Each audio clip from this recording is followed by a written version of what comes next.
Nagluto ako ng ginataang kuhol. Ewan ko kung ano bang tawag sa atin ito, kuhol o suso. Maliliit po siya, guys.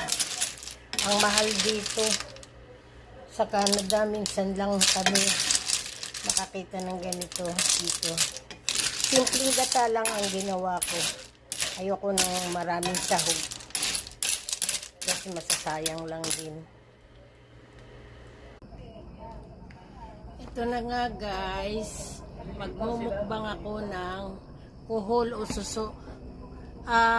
Kung sino po gusto mag-comment, i-comment nyo po kung ano po ang tawag dito, kung kuhol o suso, kasi hindi ko po alam to dahil sa sobrang liit. Ayan,